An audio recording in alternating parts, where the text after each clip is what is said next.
And now we are back, so I hope you enjoyed that break. We're going to now talk about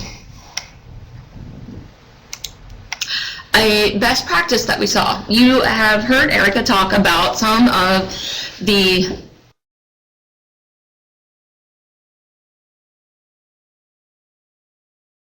local grants, and I of course have talked about the Secured School Safety Grant, but we want to talk also today about how those two grants can work together, how communities and schools both can benefit from the grant opportunities that are here at the Department of Homeland Security. Last year for fiscal year 14, when the Secured School Safety Grant was first offered, Brush County Schools conducted their threat assessment in the manner that we talked about earlier, looking at their data and setting some priorities.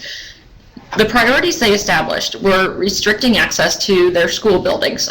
Rush County is a fairly rural community, and they have one school corporation for the entire county. Several of the schools in Rushville are fairly close together, but then they have some that are out in the county areas, and these schools have traditionally been open to the public, but they have decided that based on some incidents that have happened, some data that they have, that they needed to restrict access to school buildings.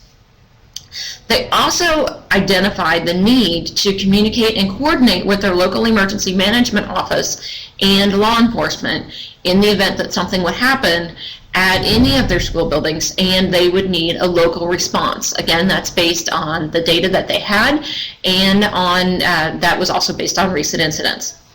The Rush County Emergency Management Agency did their gap and hazards analysis, which is pretty much an ongoing thing that they do. They update them about once a year, I believe.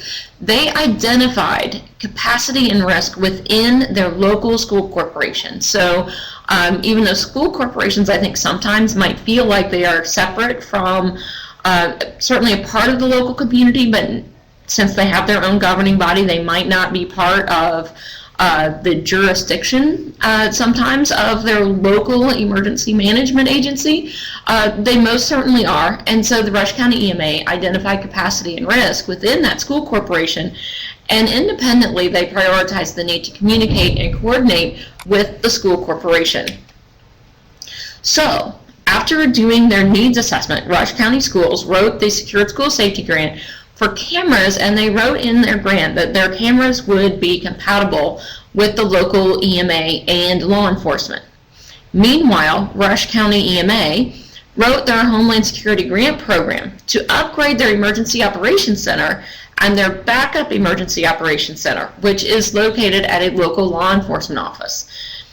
They also ensured their upgrades were compatible with the new corporation cameras. So as a community, they ensured that the things that they were purchasing were going to be compatible up front, and it's not something that they had to go back and make compatible later.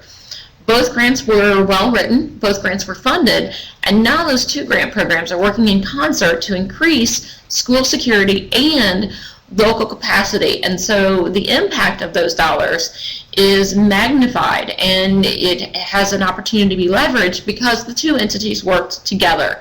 And that is another thing that we wanted to emphasize today, is that having those two entities work together, your schools and your local EMAs, can have broad benefits across your school and across your community. So that's one of our best practices we identified in fiscal year 14, both for our local EMAs and our local school corporations.